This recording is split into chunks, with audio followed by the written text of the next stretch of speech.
Good morning and welcome back for another vlog. So ang vlog na ito ay isang room tour sa room ko dito sa Grand Pinnacle Hotel malapit sa Suvarnabhumi International Airport. So ito yung pangalawang hotel na pinag-stayhan ko dito sa Bangkok, malapit sa airport. Yung una is the Sinsavarn Suite.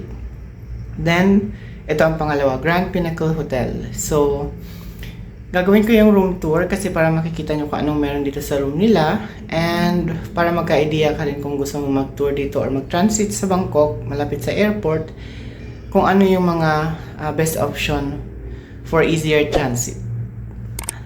So tara at samahan nyo ako sa aking room tour at Grand Pinnacle Hotel, Bangkok.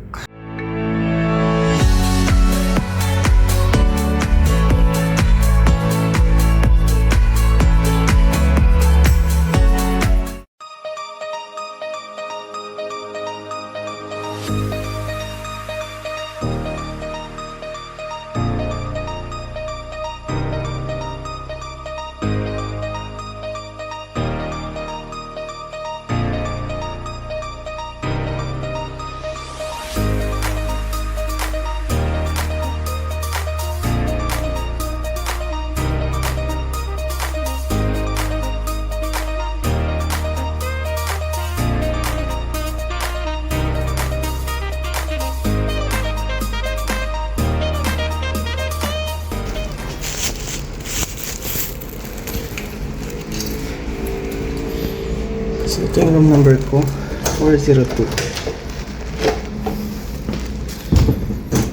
So yan.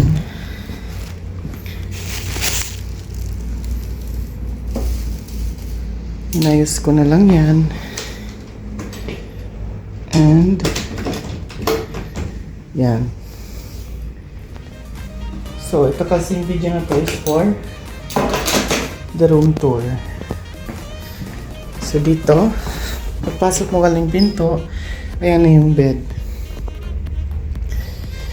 Meron siya nilagay na hangiranduan instead of a wardrobe.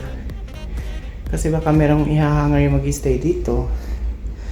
Yung bed na yan may dalawang pillow. May dalawang towel na rin na naka-ready. So ilalagay ko na lang yung picture dito kasi nasa kabilang video yung ibang video nitong room. So switch natin yung ilaw dito. May TV sa room. Hindi ko lang ginamit. May mirror.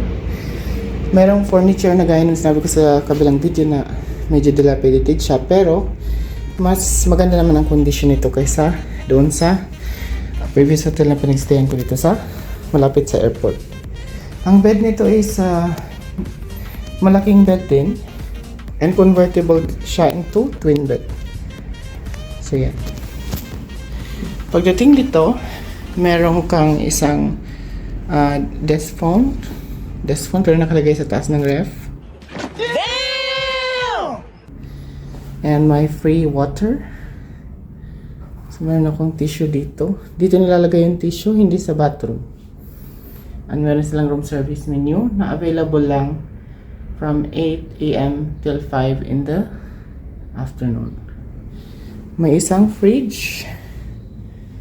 Wala nakalagay yung fridge na yan kasi ano yan, for emergency lang na may ilalagay ka kung nag-stay ka or kung meron talagang mag-order ka ng cold drinks na kanila, ilalagay nila dito yan. Then, yung AC niya andyan. Ang AC nito kahit nakaset ng 25 degree malamig. Kaya pinatay ko na kanina pang madaling araw. Mga after 2 hours ko na natulog, malamig na kasi kahit naka-blanket ako. So, plus points kasi hindi talaga mainit. So, ayan yung sa rugs ng toilet. Ito ang toilet. Ang toilet is walang exhaust pero may hot and cold. Hindi ko pa natatry. Tatry ko mamaya kung gumagana. Tapos, ito yung WC niya. May spray din yan. Ito yung sa wash basin. May dalawang soap at saka shampoo. Then, dito tayo sa ang pinakagusto ko talaga sa mga napag-i-stayhan ko dito is meron silang terrace.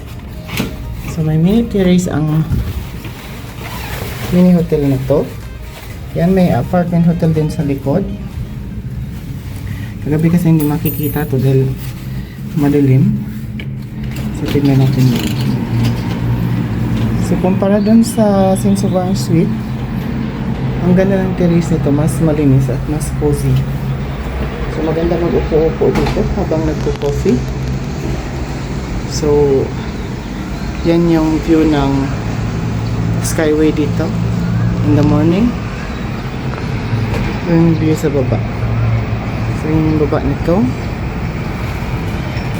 Grand Pinnacle Hotel.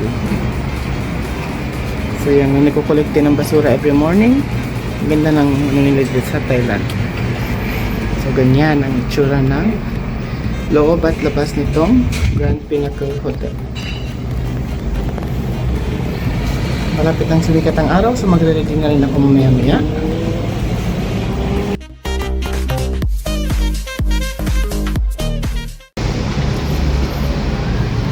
So, yan. Balik na tayo ng room. Dahil naipakita ko na yung picture niya.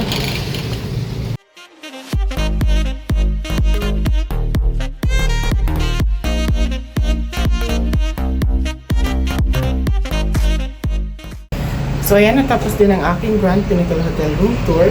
Kaya naman, sana ay nakapagbigay ito ng idea sa iyo kung balak mo mag-transient stay rin dito sa Bangkok na malapit sa Suvarnabhumi International Airport.